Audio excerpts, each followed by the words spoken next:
Hello, everyone. This is Tom Fox. I'd like to welcome you to episode 109 of Compliance Into the Weeds, a podcast where, with Matt Kelly, the coolest guy in compliance, founder and editor of Radical Compliance, we take a deep dive into the weeds of a compliance or compliance-related topic. Before I get to this week's topic, as you know, the Compliance Podcast Network is always on the lookout for new podcasts. Have you ever wanted to start a podcast but didn't know how? Well, if you've thought about it, please take a listen to this week's sponsor, One Stone Creative. If you are enjoying this show, you might enjoy hosting your own. As an expert in your field, you have skills, knowledge, and insight that can help you expand your practice, meet new people, and create amazing content to share with the world. In as little as 2 hours a week, you can dramatically change how you promote, fill, and position your business. And One Stone Creative can show you how. Learn more at onestonecreative.net. In this episode, Matt and I take a look at the imbroglio surrounding Virginia Governor Ralph Northam based upon the photographs which surfaced of him in either blackface or wearing Ku Klux Klan robes, or perhaps neither, depending on who you believe. We take a look at not only ethical leadership, but why it's important that leaders set the tone for their organizations and how the trust that many employees feel in their organizations flows directly from the top. It's an interesting exploration on the intersection of current political imbroglios and compliance and the workplace. Compliance Into the Weeds is a part of the Compliance Podcast Network. Hello, everyone. This is Tom Fox, the Compliance Evangelist, back again with Matt Kelly, the coolest guy in compliance, for another episode of Compliance Into the Weeds. Today, we're going to take up the, sordid story of current Virginia Governor Ralph Northam and the information that came out about him over the weekend in the context of Matt's blog post of February 3, 2019, Northam and Ethical Accountability. Matt, first of all, welcome. Hello, Tom. Thank you. And congratulations. It wasn't the prettiest of wins, but it goes up as a W yesterday. Yeah, I did watch the Super Bowl last night. I had to say it's probably one of the most ugly, sort of ungraceful Super Bowl wins possible. But yeah, you're right. A win is a win, and everybody here is very pleased. Actually, I just was amazed and I'm still amazed that I think that was Belichick's best coaching job. And I just saw the ugliness, or at least lack of offensive firepower, certainly on LA's part, as Belichick's just genius defensive strategy. I was just amazed by that. Very true.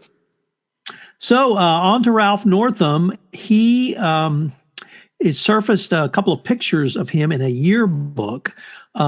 One was on his yearbook page from medical school, not college or high school yearbooks, where there were two individuals. One was dressed in blackface and one was dressed in the white hood and robes of a Ku Klux Klansman.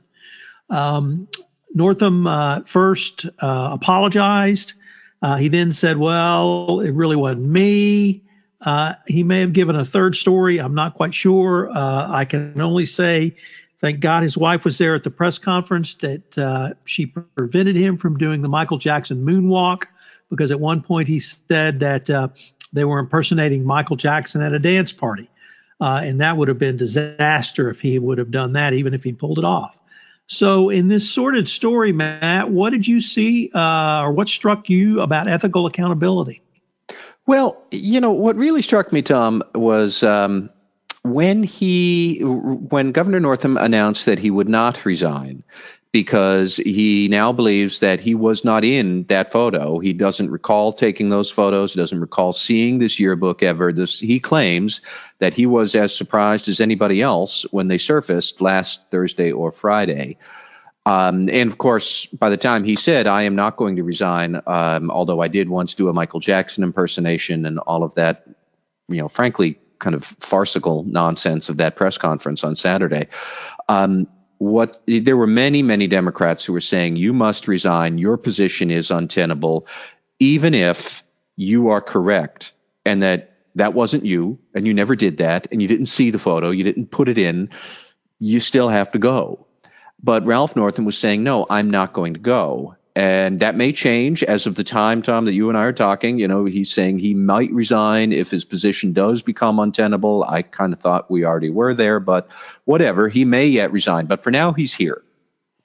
And so what struck me was that what Ralph Northam is really doing by not resigning is he is telling others he will not hold himself accountable to that collective ethical standard, which says when there are so many questions about your, say, racial sensitivities in the past and the propriety and your presence is too divisive, you have to go. That, for better or worse, it was the collective ethical standard that the Democrats were talking about. And Governor Northam said, nope, I'm not going to go. If you want me to be held accountable to that ethical standard, I guess the Democrats, the legislature in Virginia, you have to compel me to be held accountable, either through impeachment or I don't know what, but they're going to have to force him out because he was not adhering to the common ethical standard.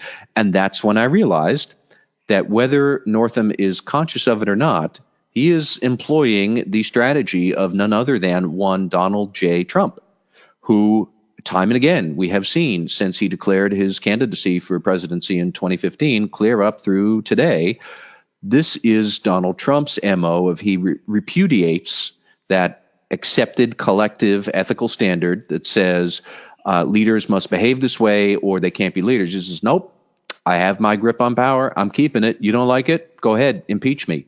Or something to that effect. He is essentially daring others to compel him to that ethical standard. And he made a very calculated bet that Republicans in Congress wouldn't do it.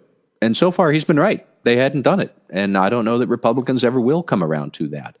And that got me really thinking about ethical leadership, especially under these enormously difficult circumstances, because I can be sympathetic to Ralph Northam if what he says is true, that he never did any of this. Now, he still has this Michael Jackson nonsense with blackface, and clearly, if he can remember that, then why wouldn't he have remembered a second time in that photo, or how did he not know that was offensive? Like, there's no really good answer here. But if he honestly did not do that, he was not either the Klansman or the blackface character in the photo, and he never saw the photo, and he's saying he didn't do anything wrong, why should he be held to a standard that says you have to pay the price anyways? And that's really the question, is this need for leaders to follow a higher ethical standard, even when that standard does not seem fair to them. And I'm sure in his mind, it doesn't seem fair to him, but here we are. And so I mused about how important it really is for true ethical leaders to have this self-sacrifice that so far we're not seeing from him, and we certainly had not seen it from Donald Trump or a few others. We can get into that. Matt, you pointed towards the Edelman Trust Barometer for 2019, which was recently released, and that had really some significant information that you put in your blog post and in the greater report that I think is important for the compliance function, the compliance profession, and indeed the compliance professional. And you started by noting that 75% of respondents say they trust their employer more than any other institution. And given our fractured nature of government right now, and as you pointed out, the lack of accountability by our political leaders, it has seemed to me that many people are looking to business leaders for not only leadership, but also their own personal accountability. And if a business leader engaged in this behavior, I think the sanction would be much greater in terms of reputational damage to the company and indeed a dip in the stock price, so that you have a fairly quick sanction. Really, anything from your perspective on how this would tie into a business leader as opposed to a political or governmental leader? Yeah, it was interesting that the Edelman Trust Report put that out. And for those listeners who are unfamiliar with the Trust Report, it comes out every January. Comprehensive survey that Edelman, which is a PR and communications firm, I think based in Chicago. They've been doing this for 19 years. They survey well over 30,000 people in 27 different countries around the world. So this is a statistically valid, important survey of how much different people put trust into different types of institutions. So sure, CEOs, you're probably thinking that's great. 75% of people put more trust in their employer than any other institution like the media or government or anything else. Yes, that's nice. However, the other stats that the Edelman report included were very clear that employees expect CEOs then to take that trust and do something with it to help address some of the bigger problems in the world. So 71% say it is critically important for their CEO to respond to challenging subjects like political issues, national crises, even internally driven employee issues, which I'm going to bet are issues like sexual harassment, retaliation, misconduct, fair labor standards, things like that. 67% said they are strongly inclined to work only for a company that demonstrates some greater social purpose.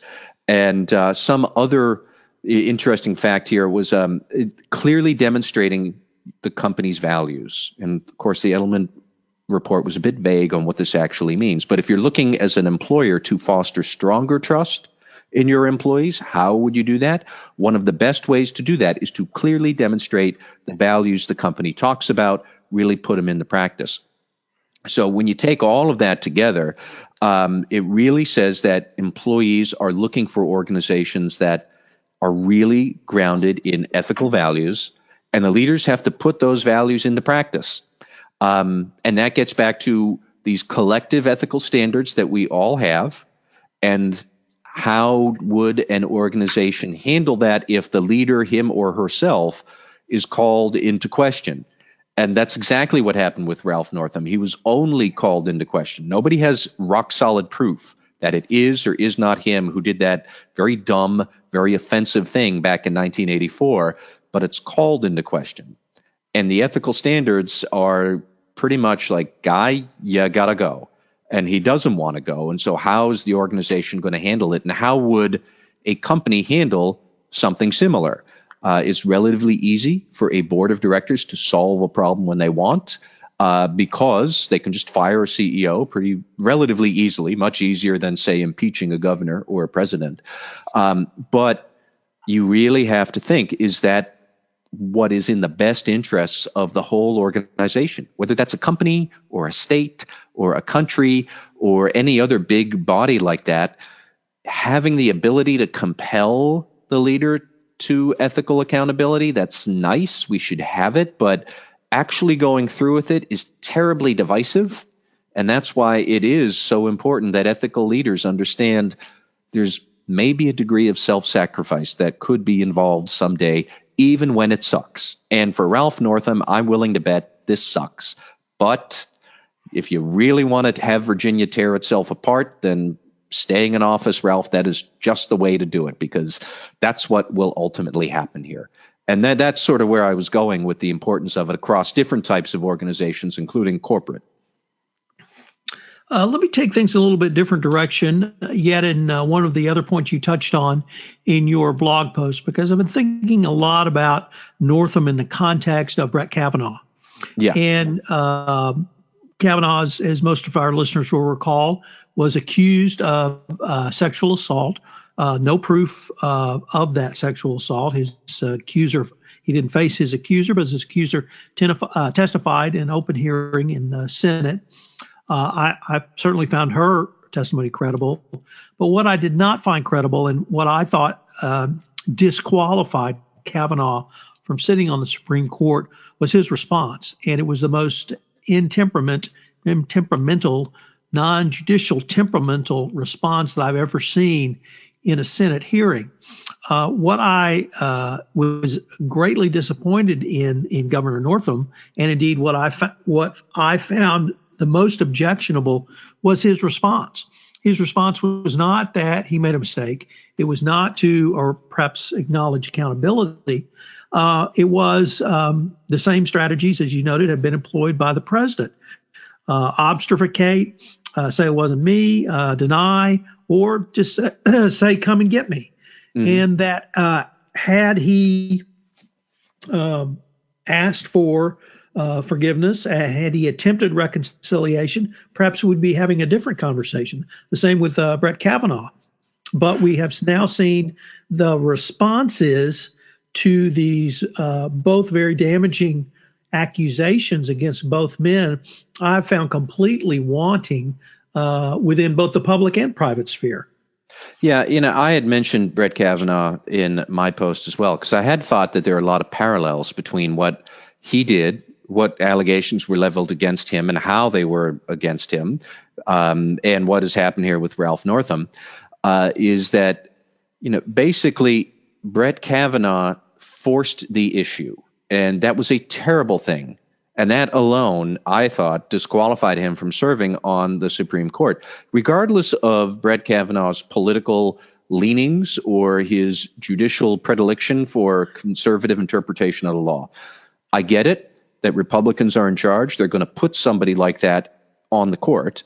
However, that is irrespective of the fact that he basically acted like he was entitled to this. And he isn't. He's not entitled to a Supreme Court seat, no matter how well qualified he may or may not be. And even if he were as liberal on the other end as he is on the right wing, on the conservative end, that's got nothing to do with the fact that he said, I am going to compel others to hold me accountable if they dare. And, what happened was that they were going to go through this very difficult, very divisive hearing, and Republicans were going to ram him through no matter what, which is exactly what happened. And he really smeared his own reputation on the court, because every single decision that he renders or vote that he casts that seems to have political favors toward the right, the left is going to view that as somewhat suspect forever, and he's going to tarnish the Supreme Court as a partisan thing. The proper thing for him to do would have been, A, to probably just apologize. I had no memory of what I might have done. B, potentially just said, it's going to stain the court if I am there, so I'm going to take a pass. Even though he was clearly born and bred from a conservative test tube, way back when, to be a Supreme Court justice. When that cup was finally put in front of him, the ethical thing to do would have been to say, my presence is going to tarnish this. I'm going to take a pass, even though that sucks for me. That's self-sacrifice. That's what he should have done. And then they could appoint a different right-wing judge that did not have these allegations around him or her, and life would have gone on. Similarly, with Ralph Northam, he should say, my presence here is going to smear the trust that people have in government, and therefore I should go. I would have no problem, for example, with Ralph Northam resigning now and running for another term as governor in 2021. I think under Virginia law, he would still be eligible to do that right now if he gets out before 50% of his term is done. But, there'd be nothing wrong with him trying to redeem himself at some point in the future. But forcing people to hold you accountable to some ethical standard, doesn't matter if you think it's fair or not, doesn't matter if you like the circumstances or not. If doing that is going to be so divisive, and look at what Donald Trump has done to this country, making it so divided against itself, that is not good, principled, ethical leadership. It is raw exercise of power, and that prevents the institution, whether it is a company or a state or a government or whatever, from trying to reach bigger, broader issues and achieve greater things. And sure enough, in this country, we can't achieve any of the big issues that are confronting us as a nation because we're too busy bickering with each other on Twitter. And we have all worked at companies that have the same problem. We only are stuck there trapped with raw exercise of power of one group over another. And we are interested in fighting and backstabbing and infighting and quibbling over details because nobody is able to set a bigger standard, rally employee trust in the whole company, and then have the company go on to achieve bigger and better goals. And that's what ultimately I think will happen to Virginia if Northam doesn't see the light and realize that his time is up. So can we perhaps end by seeing if we could come up with a couple of thoughts that perhaps the compliance practitioner could take away? I've been really thinking about that over the weekend and in the context of your blog post and your comments today.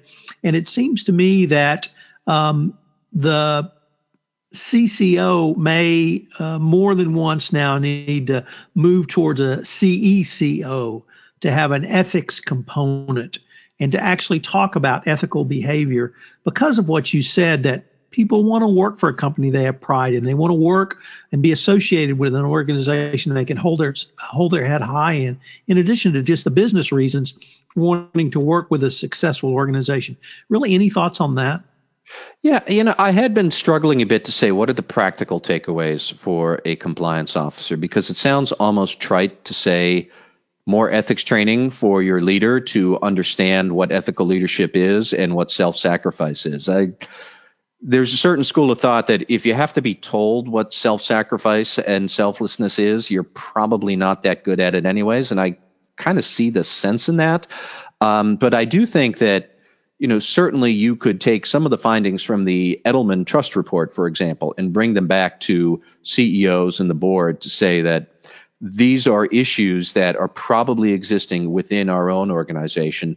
Maybe see how well your employee population measures against some of those questions in the Edelman Trust Report. And they've got a whole section about the relationship between employee and employer and the trust and the expectations they have of senior leaders these days. And are senior leaders at your own senior leaders, are they aware of those implications?